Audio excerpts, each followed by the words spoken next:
here to talk about color correction in Final Cut Pro 10. Please welcome Larry Jordan.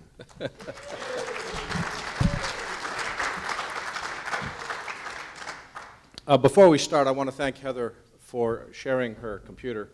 She was going to an all-expense-paid dinner at Maxime's, but she felt it was worthwhile to sacrifice the dinner to share her computer because we couldn't get mine to talk to the projector. So Heather, thank you very much. Buy an extra Ninja just to say thank you for me. Michael has given me 25 minutes to do a color correction demo on Final Cut 10, and the only way that you can do color correction is to understand scopes. There are some very nice scopes inside Final Cut 10, and so I'm going to go through the process of reading the two most important, which are the waveform monitor, which tells us everything we need to know about black and white, and the vector scope, which tells us everything we need to know about color.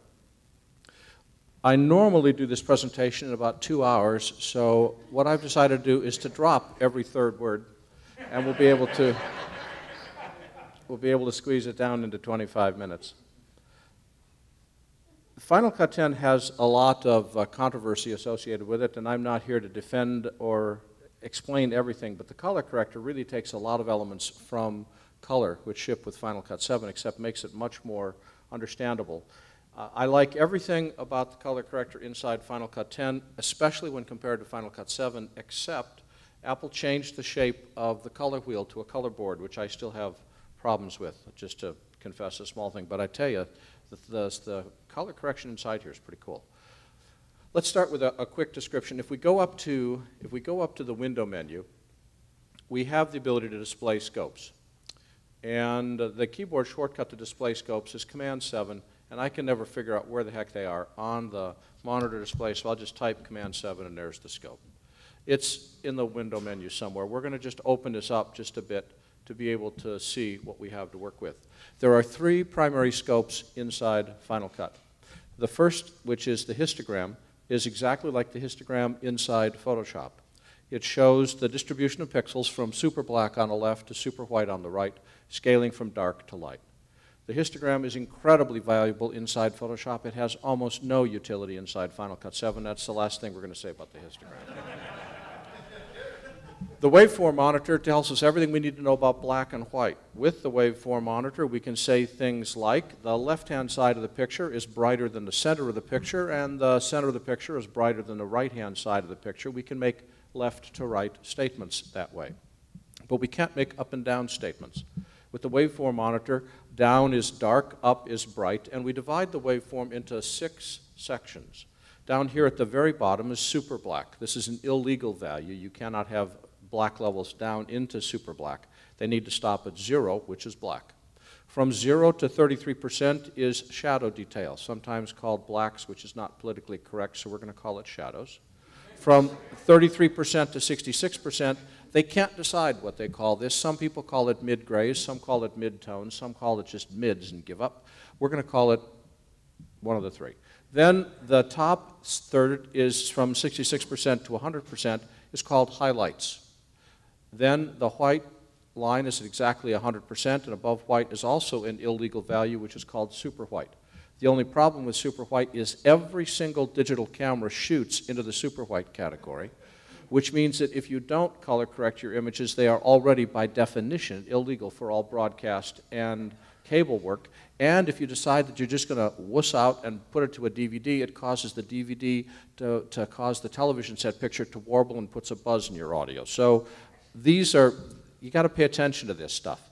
The range from 0 to 100% is really a percentage. We could argue that it's the same as IRE, but that would just cause a fist fight among engineers, so we're going to call it a percentage. Again, this is the waveform. It tells us everything we need to know about color, everything about black and white, nothing about color. The vector scope tells us everything we need to know about color, and notice that every single shade of black, white, and gray is a single dot in the center of the vector scope, because black and white is actually perpendicular to the monitor. Think of a knitting needle. Every shade of black, white, and gray on a 6-inch knitting needle, black down here, white up here, and every shade of gray in between. Take that knitting needle, plunge it into the north pole of a grapefruit, and push it down until it hits the south pole of a grapefruit. The grapefruit is the color space. All the black and white values are a vertical line that goes from the North Pole to the South Pole through the grapefruit. If we cut the grapefruit at the equator, we end up with the vector scope.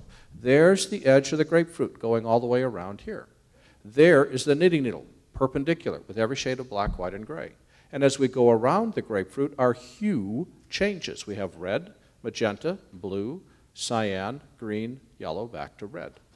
Opposite colors, which are called complementary colors, cancel to gray. So the opposite of red is cyan, meets in the middle at gray. The opposite to magenta is green, meets in the middle at gray.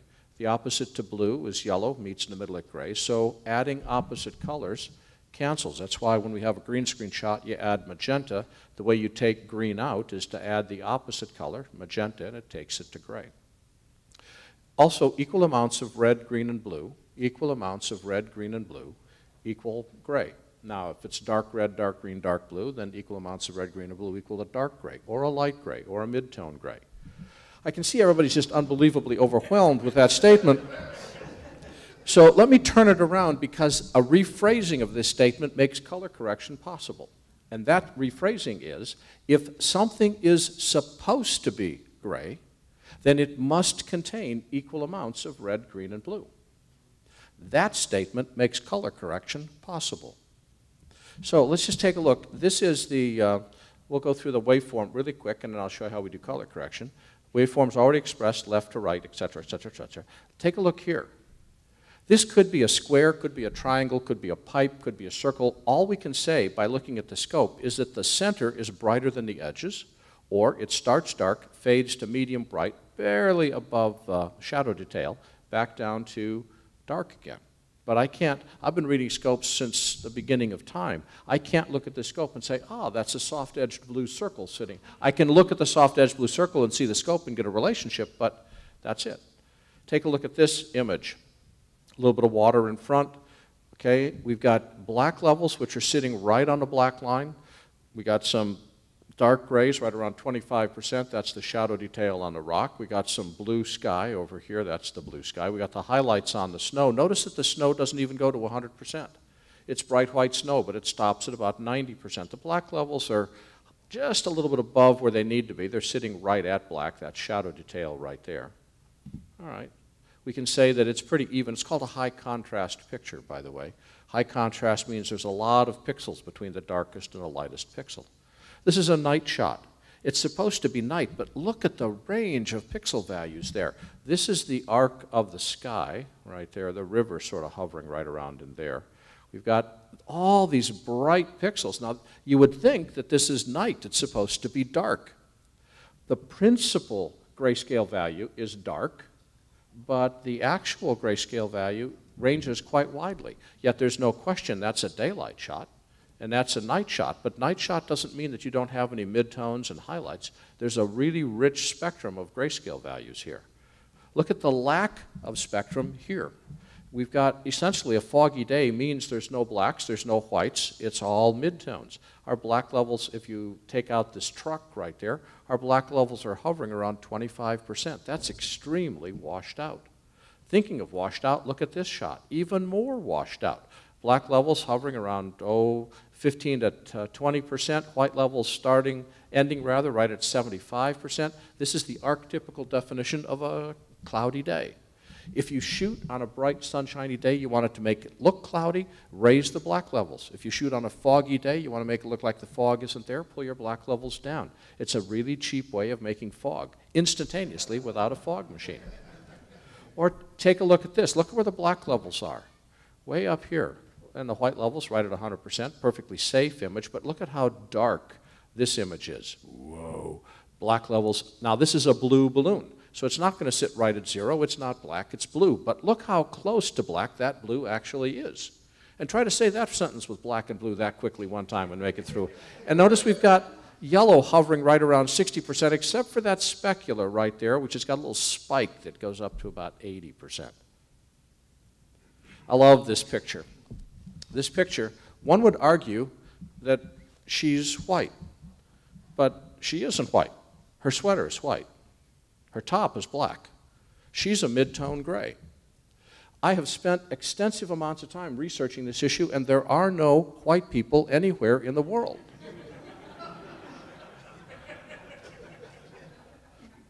to be politically correct, there are no black people there either. We're all mid-tone gray people. Doesn't make much sense to say, hey, you're a mid-tone gray person. It causes offense. But in point of fact, when we're doing color correction, it is in fact a mid-tone gray person. Her skin tone is right around 50%. We'll talk more about that in just a second. Well, let's take a look at this exact same concept from the vectorscope, because this is going to talk about color correction. Vectorscope, single dot, because we have no color. Now we've got color, and look, it shades from almost zero saturation to fully saturated. By the way, there are 3 fireable offenses for an editor. One is audio levels that exceed 0 dB. Second, white levels that exceed 100%.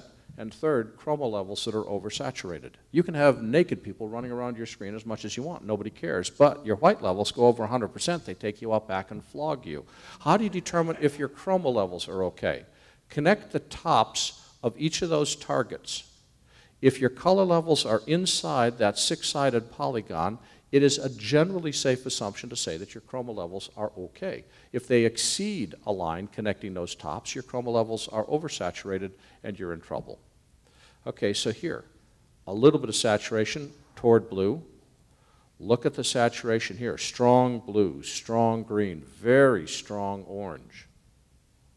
Very limited saturation. We're mostly picking up, well, actually, that's pretty good saturation. It's about 50%. Strong yellow, magentas, reds, blues. Almost nothing. A foggy day is no blacks, no whites, and very little color.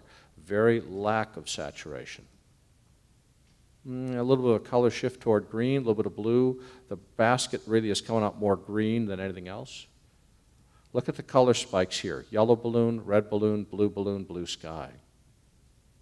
Back to our mid-tone gray person. For those of you that actually do get cleaned up every so often, you notice when you have dead skin in your hand, you look at it and you say, you know, that dead skin doesn't have a color. It's gray.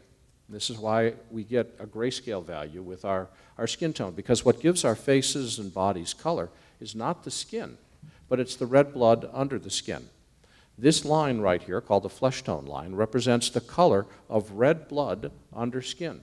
And whether you're black, Hispanic, Indian, Asian, American, white, green, purple, blue, whatever, we all have the same red blood under our skin. And this is the color of red blood under skin.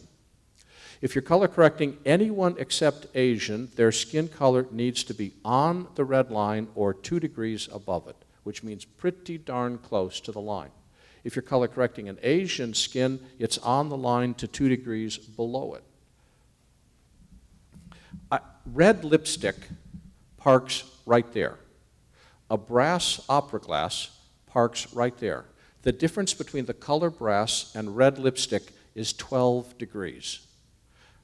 Skin tone parks on the skin tone line. Well, let's take a look at how we would go about color correcting this. We're going to open up the inspector, and with the inspector, I'm going to just sort of check this. The principal thing that I most often have to do is grayscale adjustments. So we go to the color corrector, click this right pointing arrow. It opens up the color board. The color board, which is Command 6, has 3 components to it. Exposure, which translates to grayscale. Exposure, which translates to grayscale. Color, which translates to hue. And saturation, which is the amount of color. Each one of these 3 settings in the color board has 4 pucks to change the highlights, to change the midtones, to change the black levels, and to change everything. To reset, you click this hooky thingy up here that resets the color board. Let me illustrate. If I go to this grayscale value, watch what happens to the waveform as I pull the white levels up and down. Video is extremely interactive. I'm adjusting the white levels the most, but notice that the mids are also shifting, but not as much. And the blacks are also shifting, but not as much as the mids. If I grab the mids, I put a bow into the curve. It's no longer a straight line. However, both the blacks and the highlights are affected. If I pull the black level up or down, the mids are also shifted, And the highlights are shifted, but not as much as the mids. It's all interactive, which means when you do color correction, you always want to do it in the same fashion all the time. Set the black level first, set the white level second. Then you adjust color. And the reason is, if I go to a color clip and adjust the black level, changing the black level changes the color. You don't want to make a color adjustment and then go back and do the black levels. You're going to be chasing your tail. The other thing that's important to know, let's see, I've got to think about this for a second. It was a really important thought. It'll come back to me. So notice here that whatever I want to do with the hue command doesn't, well, it does, all right. In YUV, which is the form before we went to RGB, in YUV, changing the color does not change the grayscale value. In RGB, which is what we're color correcting in here and how we color correct and resolve, changing the color does affect the grayscale. So the rule of thumb is set the black level first, set the white level second, then adjust color. Black level adds richness, adds vibrancy, adds thickness, adds warmth. Highlights, the white level, adds energy, adds punch. Midtones change the time of day or change the emotion. You'll do a midtone adjustment to make an emotional adjustment, but not generally a color correction adjustment. You'll do black level, set the black level to 0, set the white level to 100%, and then, if necessary, to set the right emotion, adjust the midtone level, then move over to adjust your color. So let's fix this first picture here. Black levels are a little elevated. Who knows what the color of that shrubbery is, so I think the colors are perfect. So all I have to do is go to the exposure, pull my black level down, but how far do I pull the black level down? The answer is the stupid histogram. It has one valuable function. It allows you to set the black level. So what you do is you adjust the histogram such that the low left side of the histogram bumps right up against the 0 line. It's easier to read 0 with the histogram than it is to read 0 with the waveform monitor. And I've just pulled the black level down so it's parked right at 0. Remember, you don't want to go into super black. That's an illegal value, and it gets clipped after 9%. You pull the black level down, watching a histogram, so you can just have it touch the edge of that 0 line. That says your black levels are perfect. Then, when we go back to the waveform monitor, our white levels are a little low. So I'm going to pull the white levels up just a bit, right about there. And we're done with that clip. With the color corrector turned off, it's okay, but it's got more punch. It's a bit more vibrant when we turn the filter on. And you can see the difference. It's not big, but it's enough that it makes it worthwhile to color correct. Take a look at this night scene. Black level's a little high. Again, go to the color board. Always start with exposure, pull the black levels down, make that a little bit darker, go back again. That turns the black levels on. Look at the sky. You can see the difference in the sky and in the river. Now, the projector's crushing the blacks a little bit. On my system, I still have shadow detail in the clouds. I can still see detail which is lost on the projector.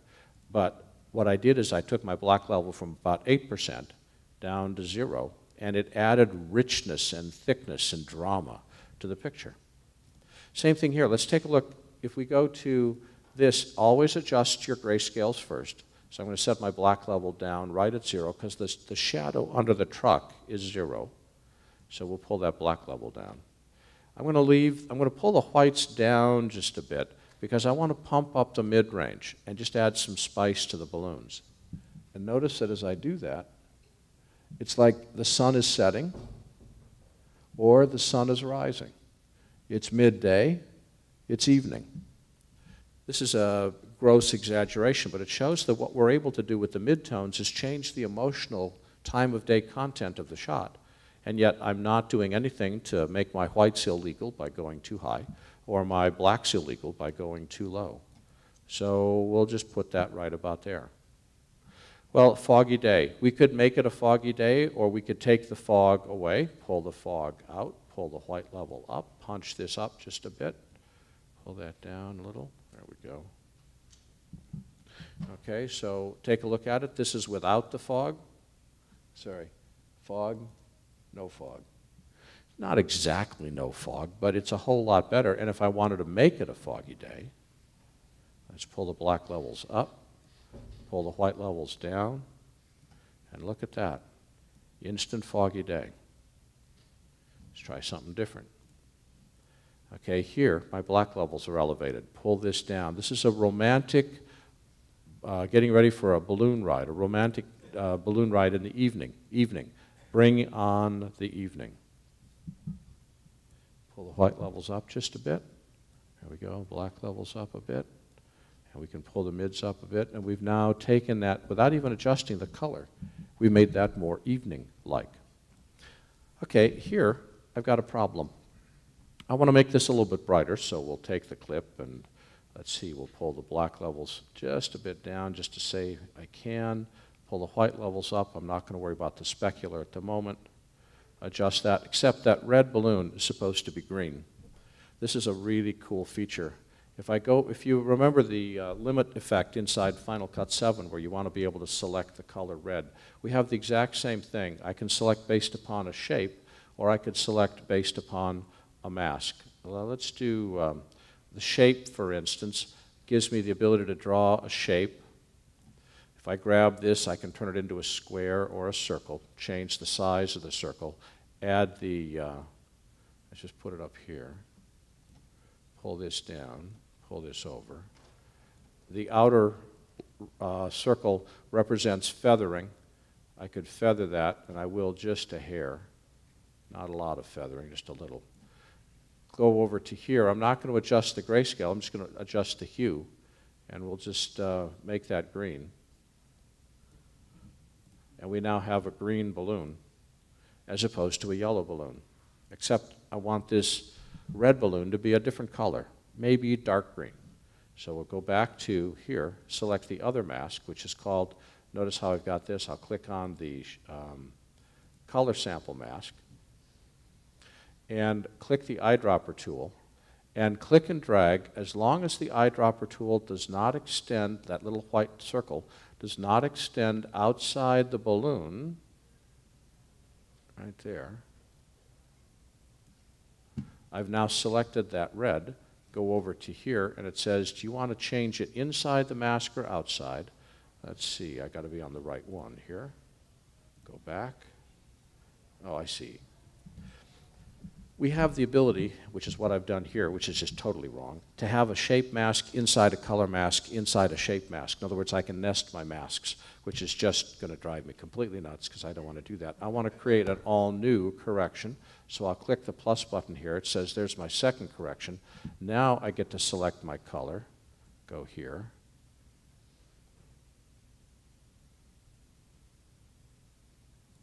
Okay, now when I go over, I want to have the red balloon be, oh, let's make it a yellow balloon. Orange, I'll buy orange. Because yellow is a pastel. I can change the color, but I can't change the grayscale. So you don't want to necessarily go with a pale yellow because I've got a dark red to start with. So let's move farther over. Okay, this is perfectly okay. But I want to illustrate a situation where the skin tone is not okay. Here we've got good skin tone. We've already seen that by looking at the vector scope. Okay, right on the skin tone line. We go to this shot right here. Look at this. Everything is shifted heavily toward yellow and green. And as I continue analyzing this, as I look at the waveform monitor, black levels are high, white levels are okay, but I don't know if my levels are even close to all right. For those of you who insist on taking notes at presentations like this, I'm about to give you a series of numbers that's going to make your color grading a whole lot easier. If you are trying to set the white levels, and there's nothing white and nothing black in the scene, all you need to adjust is your skin tone. Our brains are programmed to know three colors. They know blue sky, they know green grass, and they know skin tone. With our eyes closed, we know exactly what normal skin looks like. Caucasian women have a grayscale value between 50 and 70%. So if I don't have anything black or white in the screen, all I need to do is to set my grayscale level on well-lit skin to between 50 and 70%, and a woman would look great. Men are slightly darker. Men are between Caucasian men, 45 and 65%. Asian and Hispanic men are between 35 and 50%. Black men are about 15 to 35, and black women about 20 to 40. I got these numbers from Alexis Van Herkman, who wrote a wonderful book about this called The Encyclopedia of Color Correction. So first thing I want to do is I need to set my grayscale level for this. How do we do it? I go back to the inspector. I twirl down and show crop, and I crop in the left side. I crop in the right side.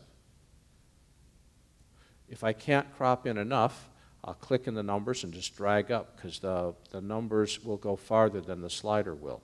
Crop down, and we'll roll down a bit, crop up. I now have an isolated picture of what her skin tone is, and look at this. It's pumping up close to 80%. She's a little bit overexposed. So I'll go to my correction, go to exposure, pull the whole thing down just a little bit to get her inside the ballpark. Remember, she's white Caucasian, somewhere between 50 and 70%. She was around 80. I want to pull that, let's see, I won't use global. I'll use just the white level. There we go. Then I go back and I say, what's she look like on the vector scope? Well, she's supposed to be on the skin tone line. She's actually way the heck over on yellow. Go to color. I'm going to do a global adjustment. I want to remove the yellow. So I drag it down. Now I go back to the cropping and turn cropping off. Look at that. I now have the waveform monitor. Okay, black levels look good. Her skin tone looks good. We go over to here, pull the saturation down just a hair on global. We went from something which looks like this to something that looks like that. Isn't that amazing?